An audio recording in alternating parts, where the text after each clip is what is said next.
2025 door ko ak charte pour la paix bi nga xamante ni ONG 3D ak COSCE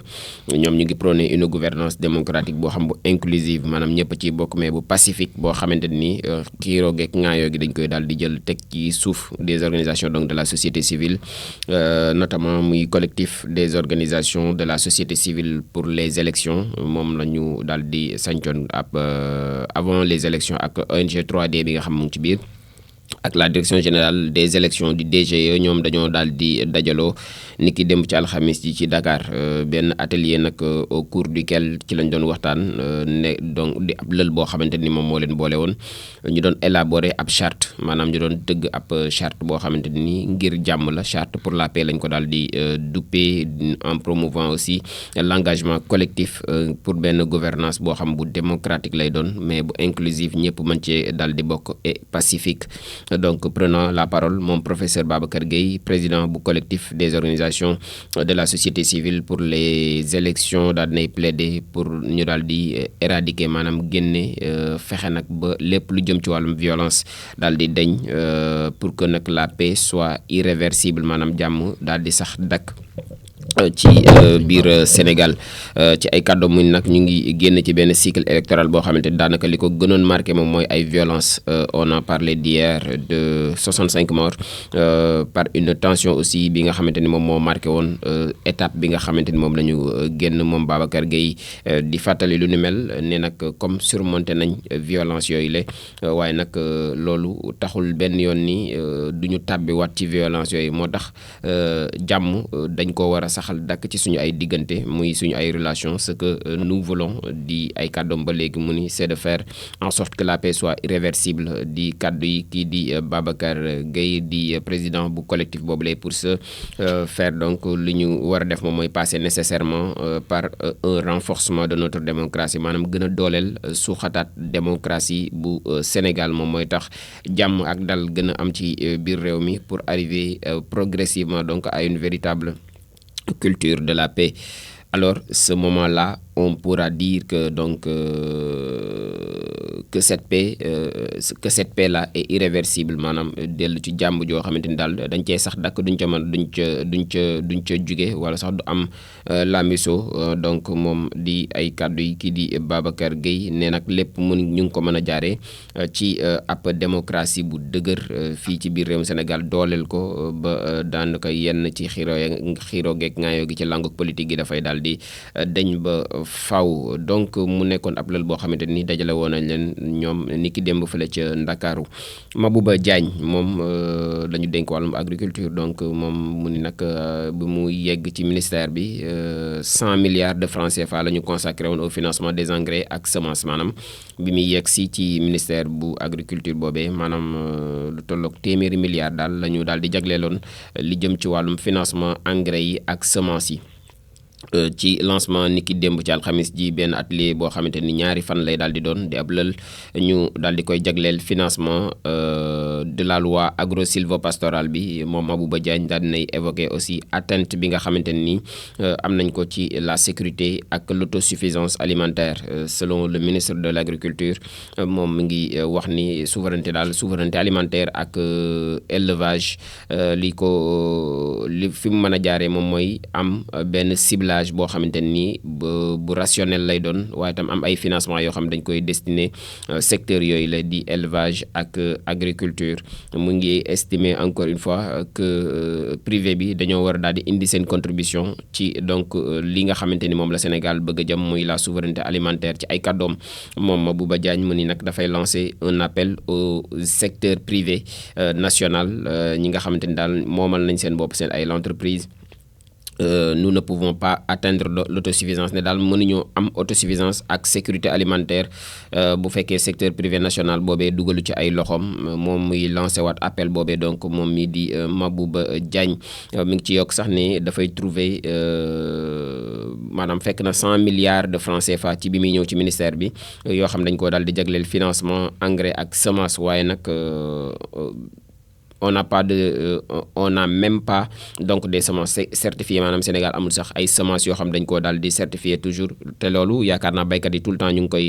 ngi koy wax toujours d'après le ministre donc moom mii di Mabouba Diagne lu ñu war a def moom mooy consolider ba noppi am ab banque de développement boo xamante ni surtout nag des banquiers yoo xamante ni dañuy nekk des acteurs bien formés suñu amul loolu nag xëy na productivité ci wàllu mbay mi dina xaw a sooxe lool waaye nag du mën a rembourser li nga xamante ni moom moo di crédit yi di baykat yi di jël ci banques yi si on ne rembourse pas les crédits on a du mal à être financé bu ñu sukkandikoo ba léegi itam ci Mabouba Diagne muy woyal di wax ni nag assurant la réussite bi nga xamante ni dina jaar forcément par une modernisation de l'agriculture maanaam bu ñu bëggee réussir politique bi nga xam ne ci la ñu nekk dinañ gën a moderniser maanaam méngale ak jamono li nga xamante ni moom moo di mbay mi grâce à des infrastructures modernes à une gestion rigoureuse des ressources financières en fonction donc des priorités mu ngi soutenir en effet que suñu bëggee def loolu yëpp nag donc mën nañ di wax wàllum financement waaye dañuy ci échouer rek la ñuy daal di mujj. On n'a pas besoin de 50 000 projets dans le ministère donc de l'agriculture, de la souveraineté alimentaire et de l'élevage. Li mu doon def ay souhait moom mooy ñu am 2 seuls projets et non la dizaine que j'ai trouvé donc à mon arrivée maanaam fekk na fa fukki projet waaye li ñu soxla ñaari projet rek mën na ko daal di lijjanti mu doon ay projets yu solide donc di ay kàddu yu Mabouba Diagne en rationalisant aussi li nga xamante ni moom mooy jëm ci wàllum suñu waxtaan boo xam ne bu crédible lay doon auprès des partenaires techniques et financiers di kàddu yi Mabouba Diagne moom la ñu dénk wàllum agriculture ak élevage ci donc gouvernement bu Ousmane Sonko bile. Les numéros de carte SIM yi nga xamante ni kenn identifié wuñ ko dañ koy daal di restreindre à partir du 18 mars maanaam ku ci yor numéro ak opérateur bu mu mën di doon te identifié wuñ ko dañ koy restreindre à partir du 18 mars 2025 waaye dinañ ko suspendre le 31 mars bii nga xamante ni moom la ñu daal di jëm ci atum 2025 ARTP ñoom ñoo wax lu ni mel pour daal di renforcer la sécurité publique ak la protection aussi des consommateurs ñoom autorité de régulation des télécommunications et des postes di ARTP ñoom daal dinay lancer campagne d'identification obligatoire maanaam identification daal jamono ji lu obligatoire la ci kenn ku ci nekk nga xamante ni yor nga sa téléphone. Dans un communiqué bi nga xamante ni génne nañ ko niki démb parcours yi donc par beaucoup d'autres sites ñoom ARTP di rappeler encore une fois donc aux abonnés des opérateurs de téléphonie mobile moo xam Orange, Yas, Expresso wala Hayo mobile wala Promobile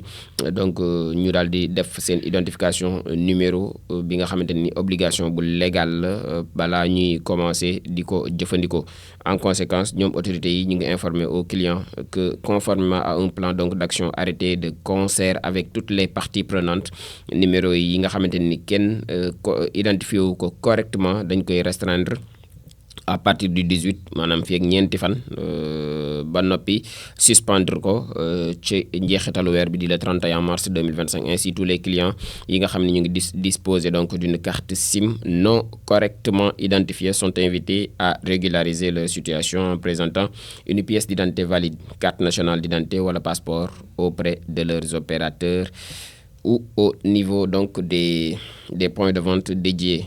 Dialogue bi nga xamante ne aussi mi ngi war a dox ci diggante nguur gi ak les communautés religieuses muy le CNL bi nga xam ne ñoom ñu ngi saluer l'ouverture de la direction des affaires religieuses. Le président du conseil national du laïcat du CNL di Jean-Philippe Abraham Tine moom mi ngi daal di fësalaat en tout cas satisfaction bi nga xam ne am na ko ci volonté d'ouverture ak dialogue bi nga xam ni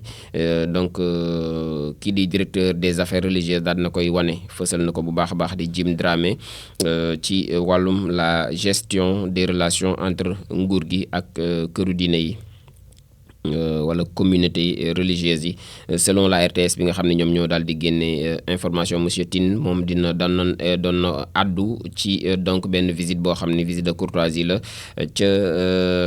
seeti woon kii di Jim Dramé ca siège bu CNL fële ca Dakar donc daal dinay souligner aussi l'importance bi nga xamante ni ndaje moomee am na ko waaye nag ci ay kàddoom mu nii nag lii da koy permettre d'abord ñu daal di aborder sujet yu bari yoo xam ne yu essentiel tel que prise en charge des séminaires waaye jëm ci wàllum catéchèse ak l'achèvement aussi des travaux du sanctuaire marial bu Popenguine bi nga xamante ni Macky Sall moom moo ko daal di dooroon ainsi que d'autres questions yoo xamante ni daanaka dafay daal di nécessité ñu daal di ci waxtaan wu xóot a xóot ngir daal di ci am ay consensus maanaam daal ci bañ a wuute ay xalaat ñoom CNL di considérer que nouvelle direction bi nga xamante ni moom la ñu daal di nekk mën naa nekk interface boo xam ne bu efficace lay doon entre l'Église et l'État sur plusieurs dossiers son président bi nga xamante ni selon toujours donc la source daal na insister aussi ci nécessité bi nga xamante ni am na ngir daal di gën a dëgëral place bu Église bi ci la dynamique donc d'institutionnalisation des relations entre l'État et les confessions religieuses toutefois kii di Jean-Philippe Abraham Tine daal manqué wul benn yoon daal di alerter ci importe solo si nga xamante ni en tout cas am na daal di ñu daal di gën a comprendre wala ñu gën a xamlewaat citoyens yi rôle bi nga xamante ni structure boobee daal dina koy am ngir ñu daal di mayandiku éventuel malentendu maanaam ñàkk déggoo gi nga xamante ni mënees na am ëllëg bu ñu comprendre rek structure bi di CNL mën nañu cee daal di rëcc pour lui muy Jean-Philippe Abraham Tine liggéey en tout cas bi nga xamante ni moom la ñuy def moom mooy ñu gën a expliquer askan wi te loolu nag c'est un travail d'explication boo xamante ni bu crucial lay doon selon Jean-Philippe Abraham Tine. Côte d'Ivoire ak Alassane Ouattara moom pris à son jeu avant donc la présidentielle d'octobre 2025 moom xam nga ni day bokkaat ci élection yi jamono ji nag bu mayul dina dugal boppam moom l'élection présidentielle donc ivoirienne bi nga xamante ni premier tour yi daal nañ koy jàpp le 25 octobre bi ñu daal di jëm mi ngi nekk ab enjeu au relent donc insoupçonné surtout nag ci wàllum fond de médiation yi nga xam ne daanaka dañoo xaw a discrète lool ak surtout wàllum arbitrage diplomatique tant pour la paix ak la sécurité pour que les éventuels protagonistes yi nga xamante ni ñoom ñooy war a jogante ci élection yi notamment président sortant bi di Alassane Dramane Ouattara ba léegi waxul ni day présenté waat ou pas ni Macky Sall defoon la def du ma ni waaw du ma ni déet je ne dirais ni oui ni non ou pas donc moom ak candidat bi nga xamante ni daanaka moom moo porté opposition bi di le banquier et ancien patron donc du Crédit Suisse di Tidiane Thiam ñoom ñoo war a daal di jongante entre les deux personnalités en tout cas politiques de premier plan mi ngi jouer une partie de la géopolitique maanaam ci bitim réew daal am na ay gët yu ne xool sous-régional aussi ak avec en lame donc de fond le maintien et l'avenir des intérêts particulièrement français selon aussi des confidences yi nga xamante ni jot nañ ko des milieux donc avertis des relations franco-ivoiriennes l'ancien président français di Nicolas Sarkozy daal dinay œuvrer en sous-marin pour daal di amaat ab arrangement boo xamante dina dox ci diggante Alassane Dramane Ouattara ak kii di Tidiane Thiam mu nekk un plan boo xam ne dina consister en tout cas à la non-participation du président sortant au scrutin d'octobre 2025 contre une garantie de le laisser vivre tranquillement après son départ du palais présidentiel mu nekk nag li nga xamante ni moom mooy contour yu donc élection présidentielle yi nga xam ni moom la waa Côte d'Ivoire jëm Ouattara ndax dina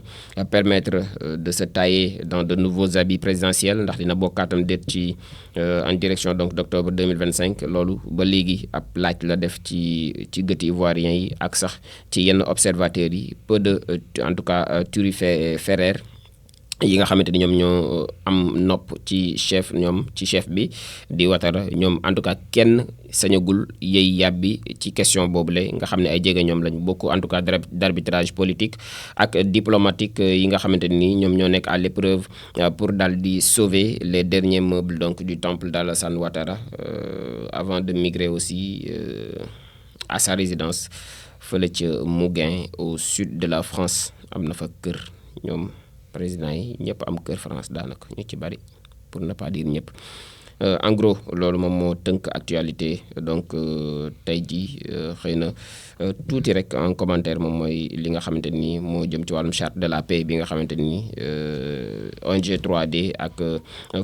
lii di